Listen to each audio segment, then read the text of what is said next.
Good morning. It is bitbudha back again with another episode of the Blacks in Cybersecurity podcast. And today we have Jabari, who is an IT hardware hacker, right? So I wanted him to come on and share a bit of his experience and wisdom on his journey so far. So I'll let him introduce himself as well. What's going on? How you doing, man? Pretty good. Pretty good. So, firstly, like I'll say how I found you because I was seeing you on Instagram, right? And he had like all these complex Wi-Fi hacking stuff, and he had like the gadgets and he had the gear. And I'm like, bro, this dude, he's serious about this Wi-Fi hacking stuff. So that is how I met him. And I think when people get into cyber, the first thing they think of like, oh, I want to do like the Wi-Fi hacking. The Wi-Fi stuff is usually super popular. So I wanted to know firstly, how did you get into that? The like Wi-Fi hacking stuff. Um, so I first started off of like any type of hacking. Like to be honest, I started off by just programming. Like I didn't really try to be a hacker for real. I was Mm, just programming and making my own tools. Like the first thing I did was I made a website scanner, and mm, it had like I did a port scan, a geo IP info lookup, showed in a subdomain scan. And then I eventually went on to create a tool to do a deauthentication attack, which is how you kick people off their Wi-Fi. You know, if they use WPA2. mm, And at the time I was on Windows, and I couldn't, as far as I'm concerned, with what I was doing, I wasn't able to send the authentication frames on Windows, so I had to switch to Linux, and that's how I started using Linux. And then I realized that I needed a Wi-Fi adapter, an external one, because the one that's in my system, you can't put it in monitor mode. So then that's I actually have it right next to me. That's when I bought this, so I could actually yes, start the Wi-Fi attacks. yeah, So that's when I plugged it in, and then I set up the program for it, put it in monitor mode, created a frame, spoofed my source IP, spoofed my source MAC address as the router, and then I broadcast it out, and then that's how I made it to where it just kicks people off. And there's a couple other things about the mm, program too. Like it's gonna have an evil twin attack. It's gonna be mm, able to spoof the networks around you too, a beacon flood, a ward drive, and crack passwords and all that. I kind of been like moving away from that project a little bit, but like it's but that's originally how I started Wi-Fi hacking. It was really kind of on accident, to be honest. wow. And you just Yeah, went through like a lot of different stuff. I'm gonna have to go. We're gonna have to go back to actually explain what yeah. all those things are. But first, with the programming side, what languages like do you know, and how did you start your programming journey in like general? Okay. The ones I'm most fluent with is Python, and then my second will be C++. Mm, I know a little bit of HTML, but like I only really learned that for like website scanning or mm, looking at vulnerability. So like I'm not really too I don't really use HTML too much. But I started in Python because I had a class in Python in school. It was the spring of 2024, mm, and I hated it. I did not like it at all. I got an A plus in it, and I really asked myself to this day how I got an A plus. Because I really like when the class ended, I didn't know nothing about it like at wow. all. And then like a couple months later, I was bored, like I was super bored, and I was at home and I was on my computer. So Mm, I loaded up Visual Studio Code, and like I don't know why it was on my computer because I wasn't a programmer at that point. So I loaded it up, and I was just like, oh shit, like what is this? How do I do it? And then I forgot what I did, but I think I used like the OS library to like mm, do an Nmap scan from the code mm, itself, and just did a right. little bit of coding, and then I kind of liked it, and then from there, I wanted to get better at using the syntax to actually make my own programs and all that. So I Right. downloaded an app called Mimu, and then that's how I learned the syntax. I'll be at work, and while I'm at work, I'm like doing little problem solving with the coding Mm, and all that, figuring the syntax, conditions, loops, and all that. mm, And then from there, like to get my knowledge up and get better at that, I just made a bunch of projects. It was like really when it comes to programming and like getting better at it, it's really like the problem solving is what like really helped lock in the information with debugging and all that. That's how I started with Python, and then with C plus plus, I really only learned that because when you're messing with like embedded systems, when it comes to hardware hacking or any type of low level systems, you can't use an interpreter because of the fact that it doesn't have an operating system. So like you can't use Python. So I had to learn C plus plus for that reason. mm, And since Python's made from C plus plus, it was kind of like C plus plus was hella hard compared to Python, but like after a while, like you could kind of see the similarities in the way there's some things from Python that's in C++. It's very small, but there is some things. So that's Mm. how I started programming. Wow. So it's interesting at the start you were saying you didn't even like the class and you No, got an A not at all. plus. Yeah. Yeah, I really don't know how I did that. I try to think back. I'm like, I don't know what I did. I don't. I probably asked people in the class like how I do this, how I do that.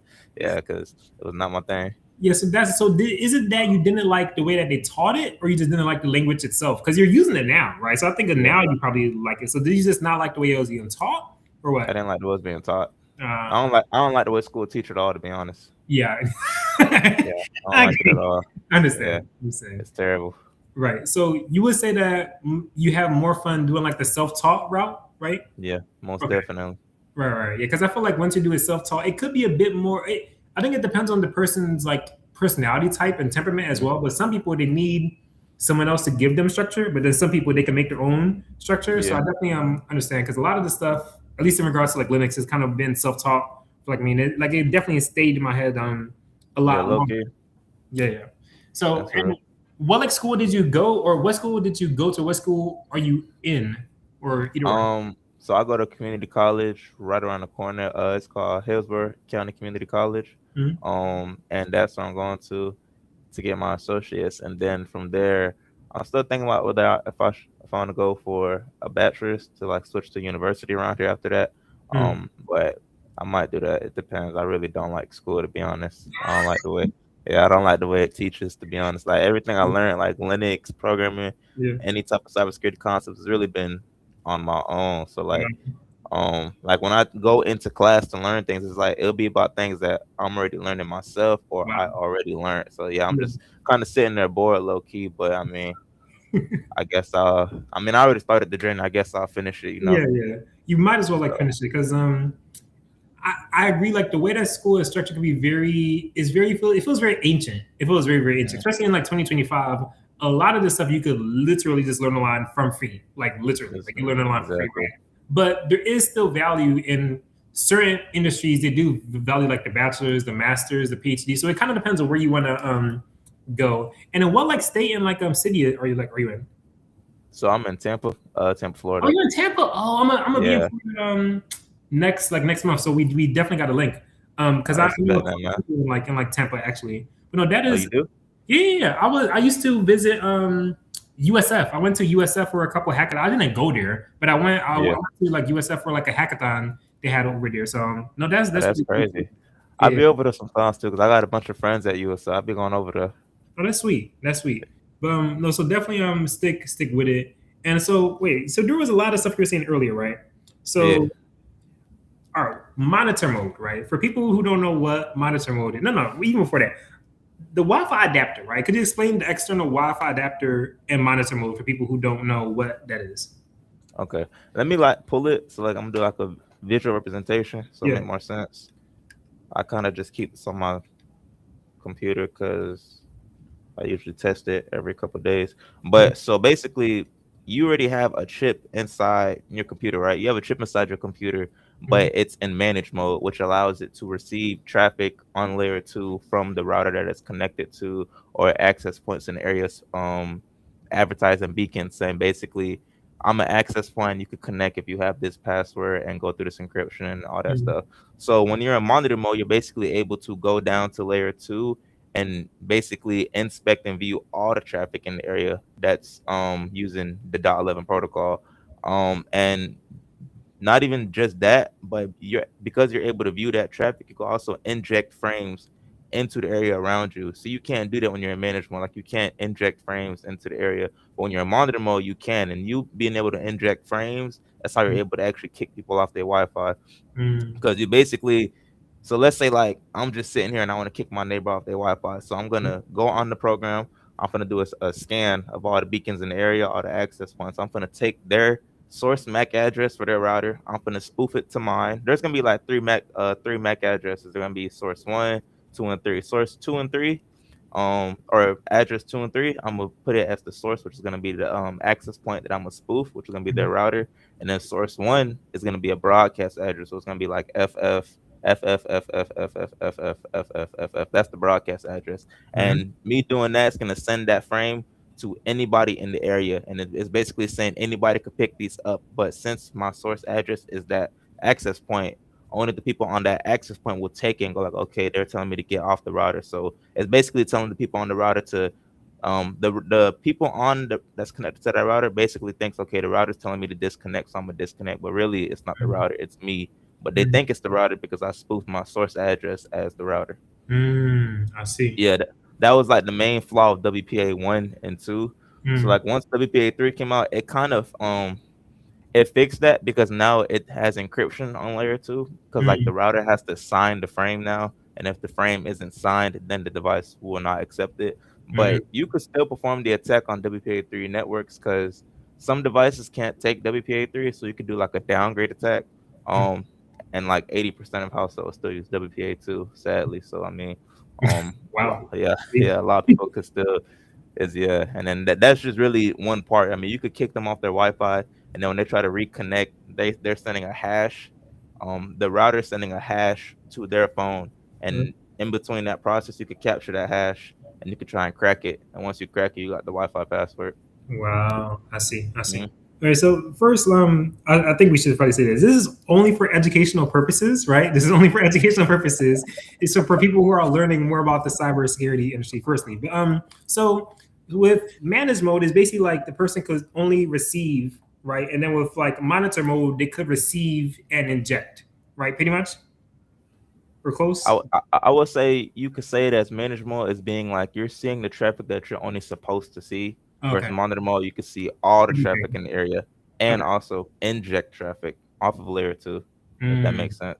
Okay. No, that's really, really cool because I remember when I was using Kali Linux, I was daily driving Kali Linux for like probably 4 or 5 months, and I used the like Wi-Fi's and the ear cracking G's and all that stuff. The first thing you try to just like test it out, right? Even like on your Yeah, phone, because you could do it on your own like network as well. You could just try and like knock your stuff off your own network, right? So you could just yeah, do you it in definitely your can. own like lab, right? But I was just trying out, but then it was like, oh, you don't got monitor mode. I'm like, damn. So then actually, I wish I had it.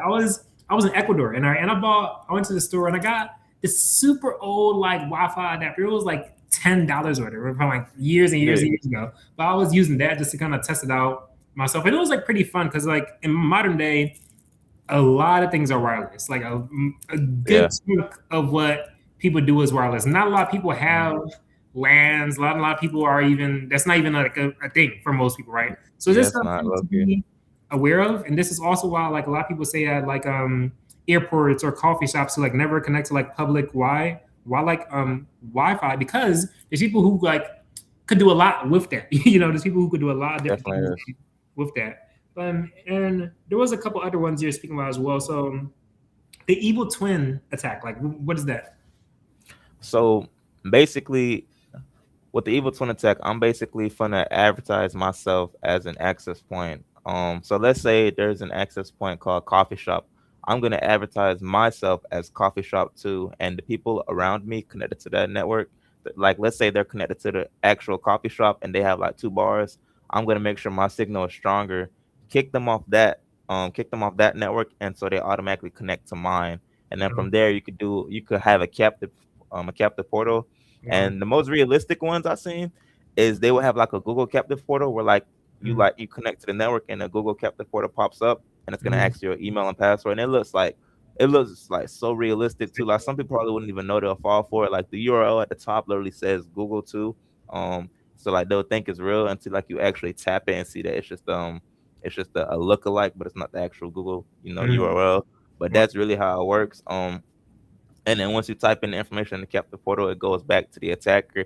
Now, some people take it a step further. Instead of doing a captive portal, they'll just let you be able to connect to their evil twin, and Mm, then from there, your traffic is routing through their computer, and then they're routing the traffic from you through their computer, back to the internet. So that way you can actually connect to the internet, and they're just sitting in the middle viewing all the traffic. wow. But if you have but nowadays like everybody has like SSL encryption Mm, on the lower levels, mm, or like a VPN. Most people don't use VPNs, but like you have SSL encryption.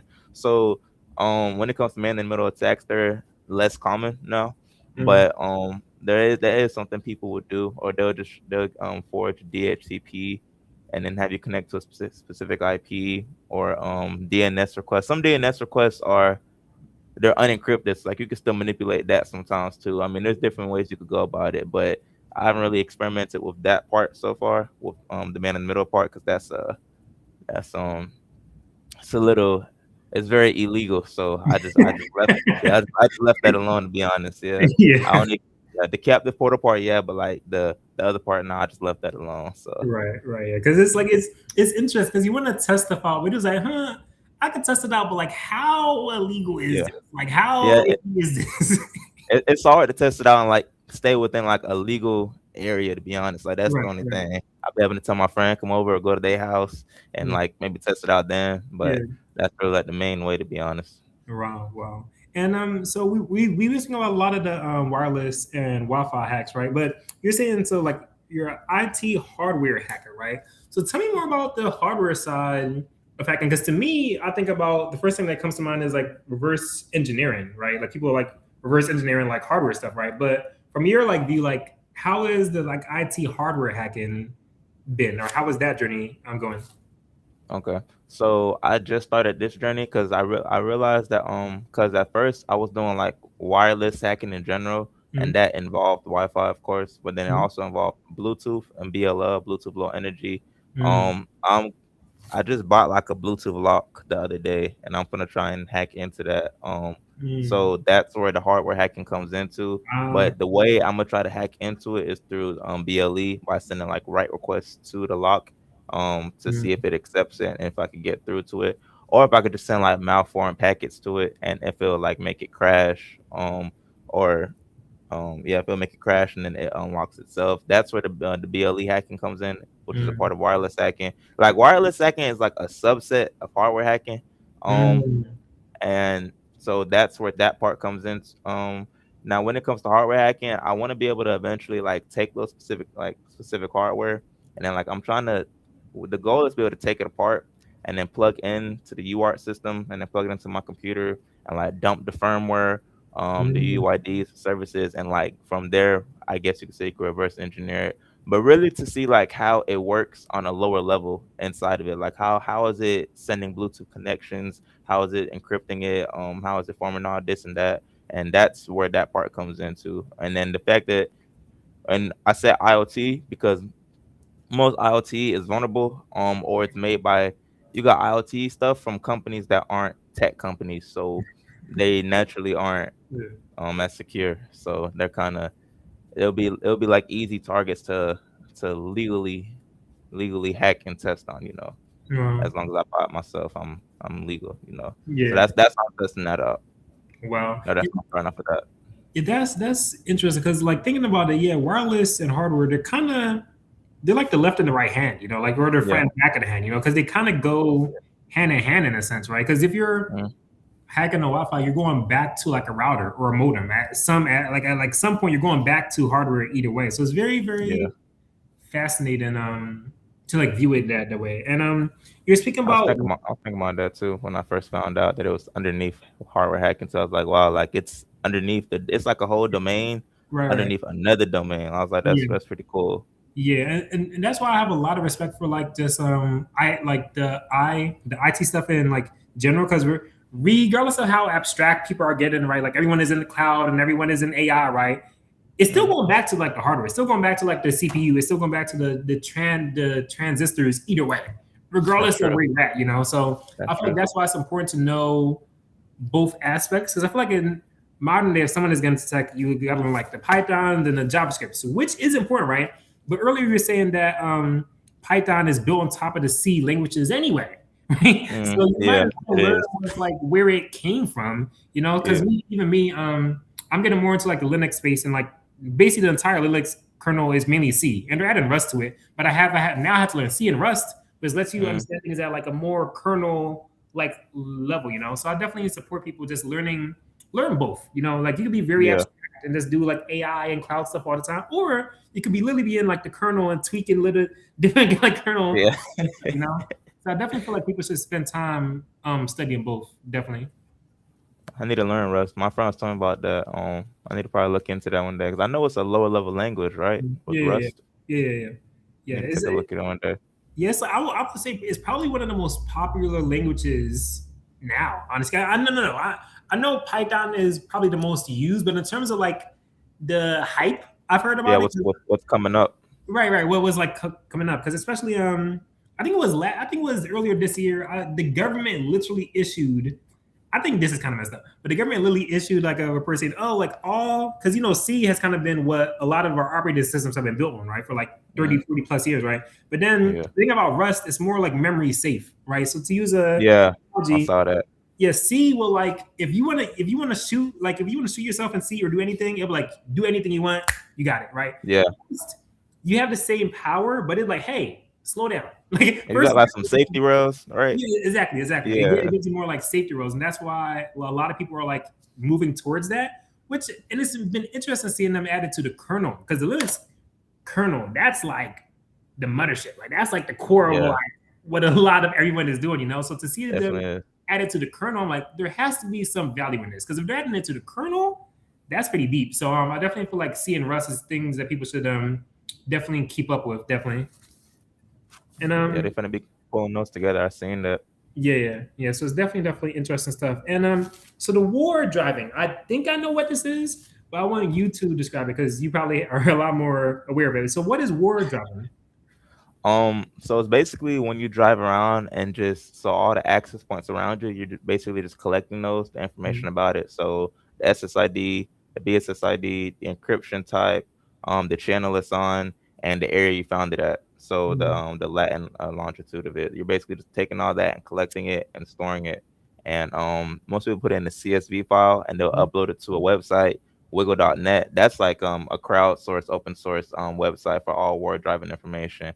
You could Mhm. like let's because the purpose behind it is so let's say you go to let's say a government facility, and Mhm. because I heard a story about it sometimes. So let's say you go to a government facility and they have their Wi-Fi on. Your Wi-Fi being on allows your phone, all the saved Wi-Fi networks you ever connected to is on your phone. Right. And your Wi-Fi being on, your phone is going to send probe requests for those Wi-Fi saying basically, hey, is this Wi-Fi available? Are you around? Mhm. And you, an attacker, can have your computer and you could sit around their area or in the vicinity and collect those probe requests. And now you know the Wi-Fi network it was connected to, and you could take that and go on wiggle.net and search it up and see where it was at. Oh, damn. Yeah, Wait. that's like the main point. So when you say you could see where they're at, you mean like the like deep, like the actual like longitude, like latitude, north, south, state, city type stuff, or like zip code? Like I, what I would say exactly? that. Well, I would say it depends on how much of the longitude and latitude you put because I Mhm. mean it's multiple numbers, so like it could Yeah. be pretty precise depending on how you put it. But it could be yeah, but down to the state, city, the block you're on, down to the house, I'll say yeah. Yeah. Yeah, Because I'll say that. you like you know of OSINT, right? Like open source intelligence. So like Yeah. I've been like looking deeper into that, right? But now I'm realizing the Wi-Fi hacking linking back to the OSINT. I'm like, oh shoot, I didn't even know Yeah, that. it does. Yeah, they kind of intertwine at a point, which is crazy. That's a trip. No, that's really cool. I definitely gotta. You said wiggle.net. We'll go down that. That's interesting. That's super interesting. But But so speaking like of that one though, it might I mean to cut you off. you're good. You're fine. Speaking of that, it might be there's like another up and coming thing for word driving. It's a little bit different. People call it flock driving. Mhm. Um, what is the name of the website? I think it's called flock.me. And that one's crowdsourced too. So I don't know if have you seen flock cameras in the area lately or heard about it? Mhm. So it's basically like an ALPR. It's an AI license plate reader. So they basically advertise it as something that tracks the license plates that drive past in traffic on intersections and all that. Oh, right. And it just takes pictures of the license plate, but it has AI integrated into it. So they're taking it a step further and they're basically taking your car. They're finna stereotype you on your car. They're taking the car, what you have, and the license plate. So now they have the car you drive attached to your identity, so they know. So they're finna. So like what everybody's thinking of is that they're finna be using this to know like when you leave the house, where you're going, who you're going to be doing it with, what you're doing when you get home, what type of car you drive. And depending on what type of car you drive, you may be more or less likely to commit a certain crime, like a Dodge Charger, a Challenger, all that. So they're taking this and putting it into a database. And so basically, they'll be able to, it's kind of like a surveillance state. And I don't like it at all. Right. So it's been like a whole community. I'm in tune with a couple of them, but so somebody made a program because these flock cameras, these AI cameras, Right. they transmit BLE traffic, so you could capture that and use that traffic to be able to what would be the word to I guess you could say to find them, to filter and find them. Yeah. So most of them they advertise FS no, they advertise flock. Some advertise FS, EXT battery, because some of them have like a battery pack attached to the back of the flock camera. You Mhm. like it's so common to see them. So I seen somebody made one, but it was in C++, and you needed like an ESP32. It's like a microcontroller, and Yeah. then you plug it into your computer. So I had got onto that, and then I realized that I wanted one that where you could just plug it into where you could just have it on your laptop. So Right. Right. I made one for your laptop, because he made it in C++. I made mine in Python. And so I basically made it so that way you're gonna have a Wi-Fi adapter, and you're gonna have your the BLE chip is already in your system. But I bought an external BLE adapter too, so I can have longer range. And it's gonna take both the Wi-Fi traffic and the BLE traffic, and it's gonna put it through a couple filters that I have set. If it has like a MAC prefix, a SSID pattern, or if it has a couple UUIDs or a BLE name, we're gonna use that to try and flag and or filter and or match the camera. So like I'm just driving around and I'm actually seeing the AI cameras in my area, like the ones that I can't see. Yeah, and then I'm soon I need to start uploading them because like it's a lot of them You're that's like blowing my not found. mind, bro. You're blowing my mind, bro. Because I knew of the cameras because Yeah, even in Florida, in certain states, right? When you pass by a toll, they like you don't even have to stop anymore because it scan your license plate, the mail it to you, yep. right?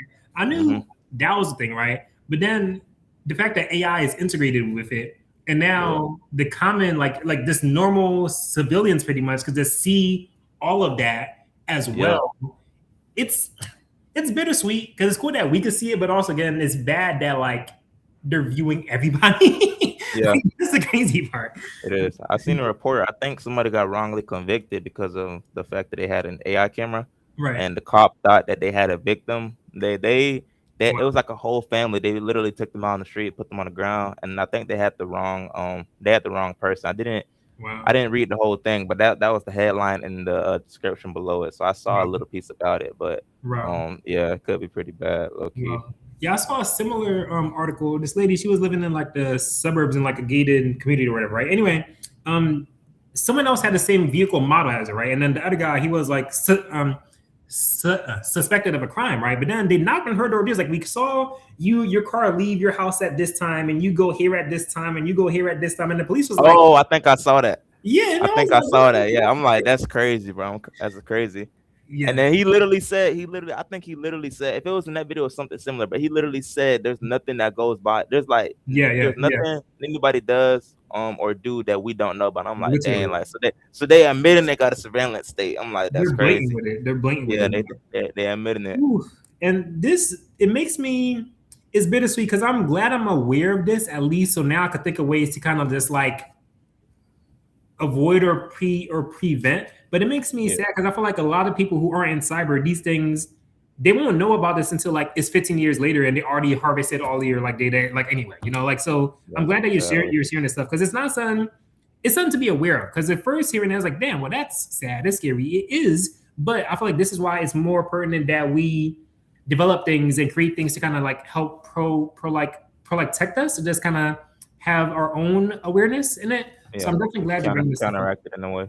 Exactly. Yeah, because this stuff is it's definitely becoming us. I think this is crazy because we be watching stuff in China, but oh yeah, in China they got our surveillance state, right? But then we're integrating the same stuff over here. It's like we're Yeah, not they trying to bring it over here, man. Yeah, it's crazy. In literally. China, it's so crazy in China. Like I seen the video, like a dude was saying, if he was to jaywalk, you'll get a ticket for that, right? But with over there in China, it directly goes to the system and they pull the money directly from your account, like directly from. I'm like, damn, that's crazy.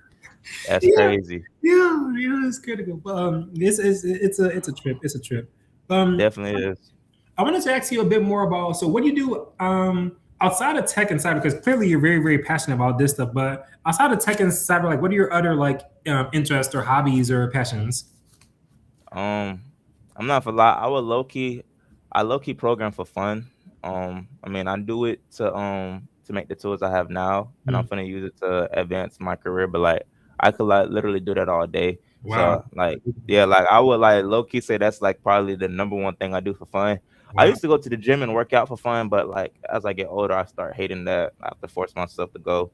Mm, Um, but that's really like the number one thing I'll say I like to do for fun.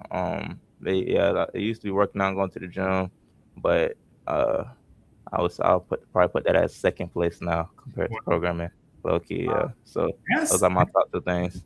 see, now that's like beautiful because it's beautiful to see people in tech who because it's kind of similar to me at least with like the Linux stuff and even the side cyber stuff. I was studying this stuff alone anyway before I even the career job before any of that conversation even came up. I was just studying this stuff for like myself. So it sounds like you have the same passion, which is beautiful because if you find something that you love that much that you could do all day, right? And then once you get even paid for it, it's basically like you're just living your life at that point. Like you just like living like as Yeah, you do it anyway, you know. So yeah, that's you definitely love what you're beautiful. doing. Yeah, that's beautiful to like hear though, honestly, because I definitely do want to advance my programming skills like at the deepest level I can because it's especially in this age of AI, it's bittersweet because especially if you're getting into programming now, a lot of people you could just have Claude program you up anything, right? But the issue of that Mhm. is you don't know the fundamentals of what it's doing. I feel Mm, like you're creating a project or a beast or energy. You don't know how to like you don't understand it. Like you have this thing doing stuff for you, but I feel like if you don't understand it at like a fundamental level, if you got a D like bug, you're gonna have to ask the AI to debug it for you, and then it's like yeah. in this loop where Sometimes, you're going. yeah. Sometimes at that point, it just adds on to the bug too with the Right, AI trying to debug. Yeah, I've seen right, that some right. people low key Yeah, because yeah, after a while, it starts hallucinating. right, right. Yeah, because definitely, Starts definitely hallucinating. hallucinating. Yeah. So it's I still think because you know what's interesting, especially about the tech program and cyber industry, like people have been saying software engineers are going to be out for like 10 years now, right? They're like, oh, Mhm. this framework is out, and then we don't need software. So people can make apps by themselves with AI now, right? But I feel like to maintain the app and expand the app and just make sure like it's functioning properly, at some point I think you will need a software engineer. Like AI is cool, but I still don't think we're at the point where software engineering is going to like disappear. I Yeah, genuinely don't even think that will ever be the case because now a lot of software engineers just using AI. Like they're like it goes hand in hand. This is like another yeah. skill set to add, you know. So I don't think it's They anything integrate it that into his will ever be workflow. exactly. But I don't think it will ever be anything that's just fully like evaporated. I Yeah, never think that will happen. Honestly. yeah, I could agree to that. Yeah, Yeah. with me, like with programming and cybersecurity versus software engineering, I Mm, feel like those two things are completely different. So like, I mm, haven't really been so like what it does, like what they use with software engineering. I really don't. I'm not really too I would say too worried about it in a way. Just because of the fact that like when they're making tools now with AI, it'd be very vulnerable with a mm, lot of bugs that they might not even know about or that they mm, understand. So I seen that a lot too. And then I don't know, that's how I look at it. And then with cybersecurity, you're making programs to exploit those bugs. So it's kind of hand in right. hand, like it's the opposite. So Right. you know, Right. I see. and then the tools you're making it's basically to automate hack. Like if you're programming, if you're making a tool in cybersecurity that's in that domain, you're Mm, most likely automating hacking in some way. So like when you're making a program, you're understanding how the packet works, how it sends, the layer it's on. mm, So I don't know. I say programming and cybersecurity, it might actually advance your knowledge in cybersecurity. That's what it did for me. So mm. Yeah, that's what I learned. but that's very, very interesting because what you're saying is true. Like, depend upon the domain that you're in, the way and the reason you program is totally like different. Even I'm gonna send you a couple clips. There's this new thing called well, it's fairly new. It's called like live coding or like algorithm, right? And people are literally coding and like in like JavaScript, and it literally makes music like DJs, right? And I'm like, oh well, Mm, that's different. You know, I never yeah, it seen is. a programmer making music, you know. So I mean, it's very exciting to see all these different use cases coming um out of like pro like grammar, because you know I feel like back in the day and even now like the meme was like, oh, everyone, you have to be super logical, super nerdy, but now we have art people making programs making music, so it's like now it's kind of Yeah, expanding where it's like you don't have to be like a super like logical super just IT guy. I mean, you can be, but you also could be an artist who just wants to have a set on your DJ show, you know. So it's very yeah, it's very versatile. interesting. Yeah, My bad about that. you're fine. Online clock. I was gonna ask you. So I was seeing online you have a lot of these external Wi-Fi adapters, right? So I wanted you to do like a quick show and tell, or just kind of like just show the devices we have and say like the pros and cons of them, or like what they do. So like people who probably want to get more into it, they just know where to like start off at. Okay. Um, Let me get it real quick. It's Yeah, right over there. yeah. Take your time.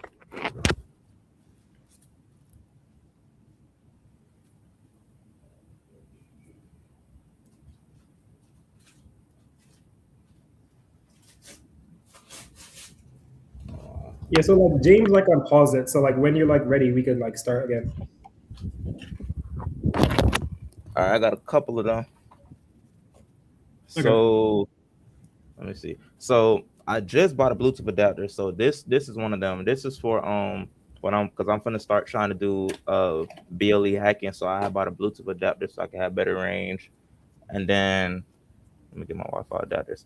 So I got this Wi-Fi adapter that I showed earlier for monitor mode. This one I forgot the range on it, but it has a pretty good range. What But is what is this the one like is name? smaller. What The are the name of it yeah. Alpha. Okay, Alpha, yeah.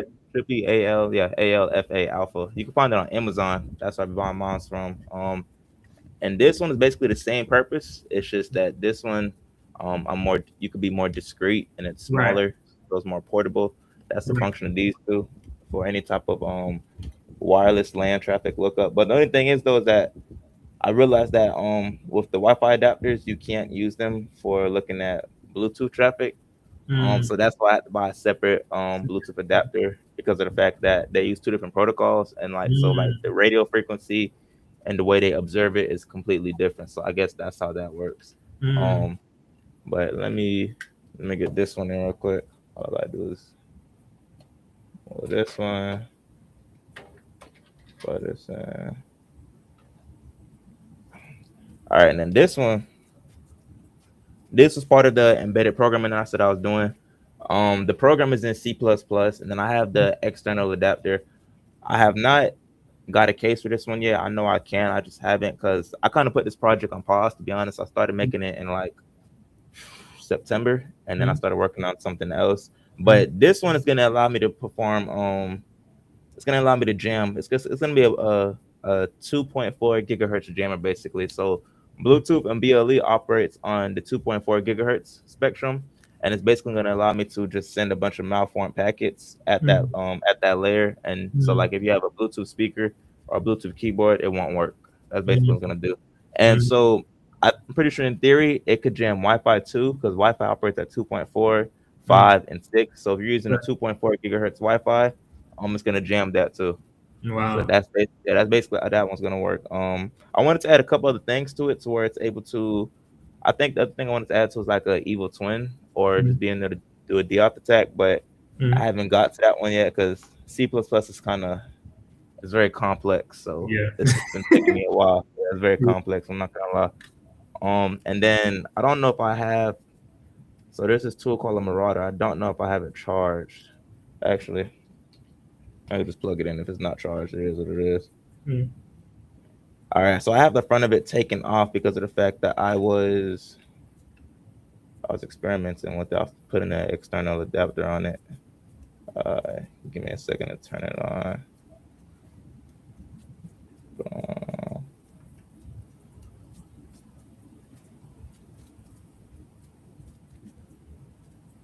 I don't think I'm gonna be able to turn it on. The battery's too dead. No, yeah, you could just like tell us like what it does. It's fine. You can just show us and tell us what it is. All right, well, this is basically how it looks, Mm. and so this is the external adapter that it has.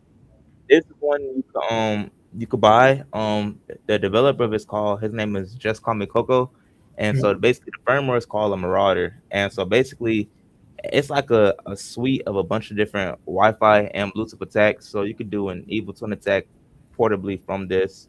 You Mm, could do a beacon flood. You could do what else can you do? You could do a deauthentication attack. You could do a sleep auth attack. So basically, you could send like certain type of frames to a router to make it think that somebody's trying to connect to it, yeah. when in reality nobody is. But because it thinks somebody's trying to connect to it, it's going to allocate a specific amount of RAM towards that connection. So over time, if you keep spamming that, you could crash the router, Wow. which is the theory behind that. And then it has a bunch of Bluetooth attacks too. You could do Bluetooth sniffing with it too. Wi-Fi sniffing. You could just observe spectrum and see who's sending traffic and where it's going to, via the MAC address or the local name if it has one. And then when it comes to the Bluetooth attacks, the main ones I've seen with it is that you could do spoof attacks. So with the iPhone, um, you see how like when you have AirPods and when you open up the Mm, AirPods, it like literally pops up on your iPhone. yeah. So like you could spoof that and have it Mm, think and have the iPhone think that those are AirPods. Those are one of the main things. And then with Bluetooth, not Bluetooth, with Samsung, you can do the same thing but in reverse. I think it's called a sour apple attack. I think that's what it's mm, called. But yeah, but that's really the broad overview. I'm not gonna lie, it's like there's way more stuff in it, but that's like a broad overview. It's a bunch of Bluetooth and Wi-Fi attacks, like a suite wow. of them. Wow. And then the last thing I got, well, that I could have brought at least, is really just, remember I was talking about how you could do flock driving to find all the flock cameras and all that. I Yeah. had flashed firmware on this ESP32, Oh, and cool. then and you can see how like I have to plug it into my laptop, and the microcontroller will be responsible for capturing all that traffic, and then it goes, and then there's like an API from the laptop that it pulls the information from the Yeah. microcontroller.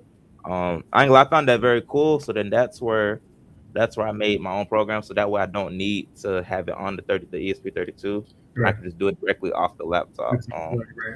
Yeah, I got a couple ESPs for different reasons, but those are the main ones. And then the last one I have that I could have brought was, let me see if I can turn it on. Nope, this one I got to charge this one too. Actually, hold on, let's see if I can do this one. Yeah, I got to charge this one too. But this one's another ESP. It's a different variant. It's called an M5 stack. Mm, And I flashed the firmware on this one called, what was it called? Forgot the name of the firmware, but basically it allows me to do an Nmap scan from it. Like I could connect my phone to it mm, through the same Wi-Fi network, and I'll be able to do an Nmap scan, a geo lookup, all types of things you do from the command line on Linux. I could do it from my wow. phone if I just connect to this. Some people also flash the Marauder on here, so you're able to use what you use this for on this, just way smaller. But that's what I used it for though. That's like a broad overview of the stuff I have so far. I think I Wow. might have a little bit more, but that's like a broad overview. Wow, it's like so much. It's so much different devices. Like I have like because the only thing I have now is like my normal external Wi-Fi adapter. But no, I'm definitely going to catch up and get all of those devices because it's just it's very just interesting to me. Like it's very like interesting to see like how much you could like do because no everyone Yeah, uses Wi-Fi like every day now, pretty much, right? In like any modern city, people are using Wi-Fi like all the time, right? But few people actually know how it works, let hmm, alone how to like either defend or if they want to attack, right? So it's like we use it every day. But only a fraction of people like you like know like how like what's actually going on. So yeah, it's kind of like trippy, honestly. It's it trippy. is. It's interesting when you get into it too. Yeah, no, it definitely is. So have you? So I know you said that you're in college now, right? And you're planning probably to get like the bachelor's and the master's. But have you been to any like conferences or events or like organizations or any of that stuff yet, or do you have any of that planned or not? I think I only been to one so far, and it was recently. I went with a couple of my friends, who's also majoring in cyber. It was at USF. It Okay. was, when was it? I think it was. I want to say it was last month. It was an AI. It was an AI conference. Oh, cool. So what was it called? I think it was by TechX too. Um, yeah, I think it was by TechX. I have the badge and all, but it was an AI conference hosted at USF that I went to, and it was like a bunch of different companies. And it was Mm, just, I guess, the goal was to have them talk about how they're using AI in their business. okay. Um, and that's the one I went to. That's the only one I went to so far. I want to go to more, but that's the first one I went to. Okay. Yeah, because there's like a ton out here. Definitely the biggest ones are like definitely DEF CON. Definitely if you Mhm. can DEF Yeah, CON next year in I think it's in Las Vegas. Or like I believe it's in Las Vegas if I'm not mistaken. But yeah, I think it's somewhere around there. yeah, around there somewhere. But I definitely have had to go to that because that's like all of the stuff you have now. You would love it over there. I know because it's like that stuff that they do all like they've been doing for like decades, pretty much. You know. And Yeah, have you heard of there's one that's coming to mind. The like Wi-Fi Pineapple by Hack Five. five. Yeah. Yeah, Have you I like seen that one. you like seen it? Yeah, I don't have one myself. I was thinking about buying it, but I just never bought it. I don't know. But I have seen it. I might buy it one day. It is cool. Like this one It is like is cool. huge. It's like Yeah, it's like it is. huge.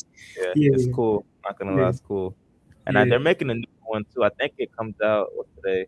Today is I think. Oh yeah, I think they have a third version coming out or a second version. I forgot which Mm. version they're on. And it's gonna be like portable.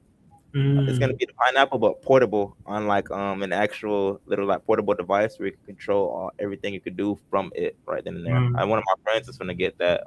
It's like $300 and it's gonna come out I think now or soon. But that's wow. one of their newer pineapple ones. It's like very cool. I might get that one. Yeah. Just thinking about it.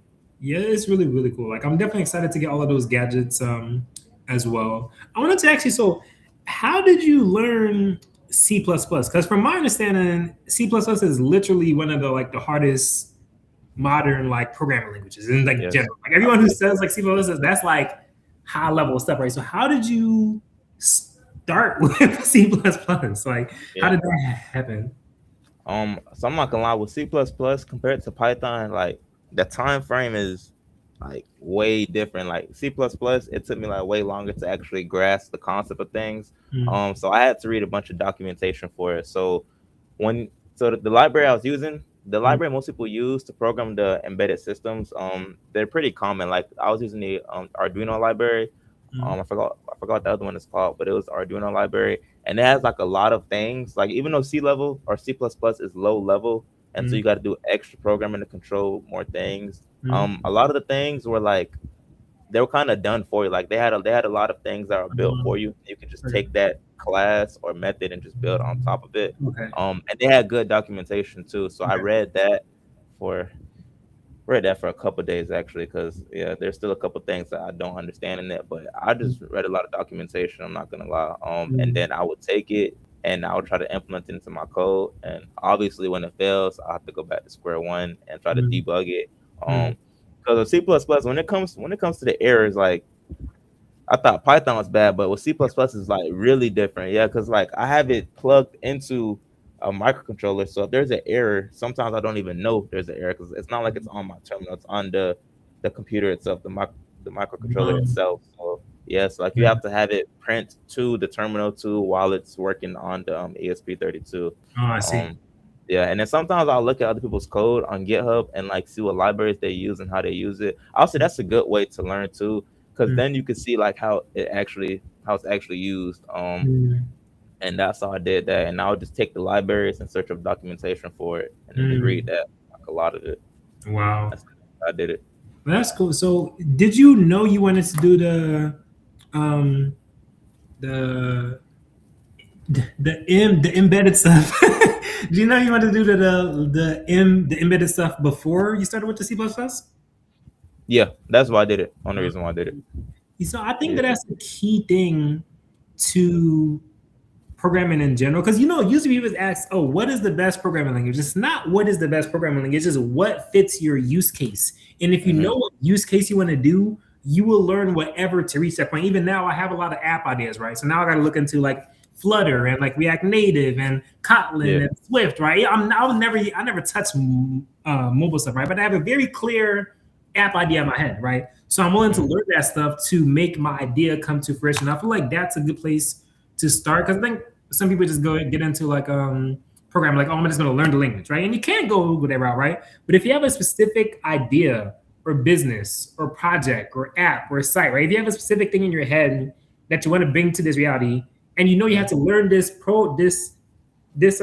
programming language or this library or this framework or this function to reach that, you'll learn it. Like, and I Yeah. think Exactly. that's the best way to learn, honestly, just having a clear idea of what you want to do first, and then pick the programming language from that. to actually create stuff.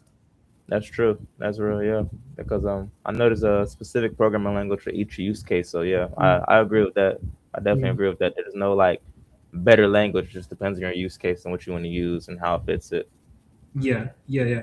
And speaking about USF, I remember I was actually at it was Hackfest. No, it was Hack Jam or Hackfest, like in 2023 at USF, right? And they had a event there where all these different mobile app devs came, right? And then they was kind of explaining their different business models and like all of that stuff, right? And then I was asking because I'll always have a million questions, right? And then I was asking them, hey, what is the best programming language? And like you're asking the wrong question. If you want to be in like business, ask what business case do you need first. And that's kind of like that always stuck in my head because there are people who have like full blown apps, like 100 employee, like millions of dollars. There are people who are deep in that stuff, right? They're making money from it. Right? So they were saying, think about the business case first. And from that point, I always kept it in my head because the thing is, I love programming and like this all this tech stuff so much.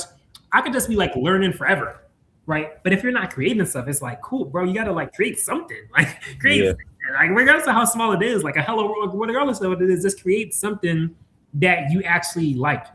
So yeah, definitely, I'm excited to go down the path because I think I'm more for this focus on like this base C because that's like what the Linux kernel is based on. But I know C++ is very very valuable because there's a couple guys I'm gonna send you who be making videos about that about like what they call it like quant dev, trading, and game dev, and Unreal, and all this other stuff. Like so it's huge, definitely. Do they use a C sharp? Like I know I'm not too familiar with C sharp at all. I think C sharp is kind of like outdated now because from what I know, that was like Apple's like language, right? But then they switched to a different language. But I don't think it's used as much now. I think it's kind of dying off a bit because I think like Apple is focused on other stuff. Because I believe it stemmed from Apple, but now they switched to another language. I don't think it's being used much anymore. I'm gonna double check, but I don't think so. No, I don't. Okay.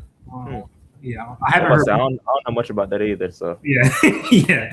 The fact that we both haven't heard about it is probably not popular. Yeah. I don't hear people talking about it at all. So yeah, and it's a trip, especially just looking at the history of like programming language.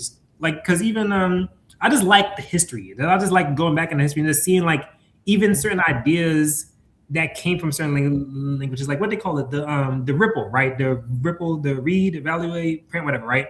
That actually stemmed from like Lisp, like the Lisp language, right? And Lisp, people speak about AI. Lisp was like the first language that was AI focused from like, I believe it was from McCarthy, made it at one of these colleges, but he was like, that language was made for AI, right? At least he's one of the first people to like make that phrase popular. And it's only like 50, 60 years later where it's like actually becoming like generative now. But it is very, very interesting going into like the history of everything. And it's very humbling. So I know you're into like the hardware hacking, the Wi-Fi hacking. Is there other space in cyber that like has like is pretty like interesting to you? That's a good question.